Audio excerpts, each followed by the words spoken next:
Menopause क्या है, ये आपकी सेहत पे कैसे असरअंदाज होता है और इसको कैसे डायग्नोज करते हैं, आज हम इस पे बात करते हैं। मीनोपॉज का मतलब है कि आपकी माहवारी 1 साल के लिए बंद हो गई है। और क्यों होता है ये? क्योंकि अल्लाह ताला ने आपकी ओवरीज के अंदर एक अमाउंट ऑफ एग्स रखे हैं और जब वो एग्स एग्जॉस्ट हो जाते हैं तो इसका मतलब है कि आपकी ओवरीज शट डाउन में चली गई और आपकी जो ओवरीज है उन्होंने काम करना बंद कर दिया, जो हार्मोन प्रोडक्शन है वो खत्म हो गई।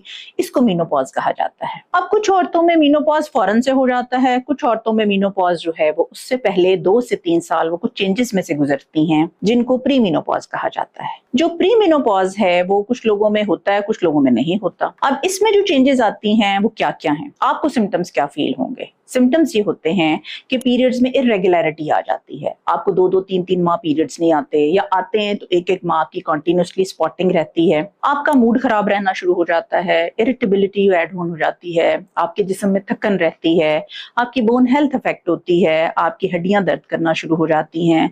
कुछ लोगों की स्लीप अफेक्ट होती है, रात को सो नहीं पाते हैं। कुछ लोगों की जो डाइट है वो बहुत ज्यादा हो जाती है, क्रेविंग्स शुरू हो जाती हैं खाने पीने की। कुछ लोग बहुत अब्रप्टली वेट गेन करना शुरू हो जाते हैं। और मल्टीपल छोटे छोटे सिम्टम्स हैं जो कि हम पेशेंट के देखते हैं तो उनके अंदर प्री मेनोपॉज में ऐड डाउन हो जाते हैं। अब इन पेशेंट्स को अगर हमने डायग्नोज करना हो तो हम सबसे पहले ये करते हैं कि एक ब्लड टेस्ट होता है जिसको FSH कहा जाता है, वो कराया जाता है। अगर तो आपका FSH प्री मेनोपॉज या मेनोपॉज में फॉल किया है तो हम पेशेंट को बिठाते हैं, उसकी काउंसलिंग करते हैं कि अब आप एक डिफरेंट ईरा ऑफ लाइफ में एंटर होने लगी हैं और इसके लिए अब आपने कुछ लाइफस्टाइल मॉडिफिकेशंस करनी है।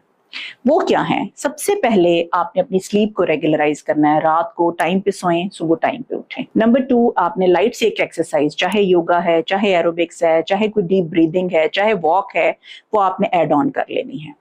अपनी जो डाइट है इसमें से शुगर को कट डाउन कर देना है, कार्ब्स को कट डाउन कर देना है और आपने प्रोटीन्स का इंटेक बढ़ा देना है, स्पाइस को कट डाउन कर देना है, चाय कॉफी को मिनिमाइज कर देना है, कैल्शियम विटामिन डी की सप्लीमेंटेशन स्टार्ट कर देनी है और दूध का इंटेक या दही का इंटेक, योगर्ट का या चीज का इंटेक करके अपने कैल्शियम को अपनी डाइट में से भी पूरा करना है। जो भी डाइट खाएं उसमें लो कैलोरिक फूड होना चाहिए और उसमें हेल्दी फूड होना चाहिए। इससे आपके जो सिम्टम्स हैं वो बेहतर होना शुरू हो जाते हैं। अब कुछ पेशेंट्स को सेक्सुअल प्रॉब्लम्स होते हैं, कुछ की स्किन के चेंजेस आने शुरू हो जाते हैं और कुछ के मेंस्ट्रुअल प्रॉब्लम्स होते हैं। उनको हम according to the patient deal करते हैं। ऐसा नहीं है कि हर पेशेंट को एक ही दवाई दे दी जाती है प्री मेनोपॉज की या मेनोपॉज की, तो ऐसा नहीं है। हर पेशेंट को उसके सिम्टम्स के अकॉर्डिंगली डील किया जाता है। लेकिन अगर हम मेनोपॉज में चले गए हैं तो फिर आपके लिए हम पीरियड्स को रेगुलराइज करना या आपके लिए कोई प्रेगनेंसी की एफर्ट करना, ये सब कुछ आपके लिए अब कोई फायदेमंद साबित नहीं होता। Thank you so much.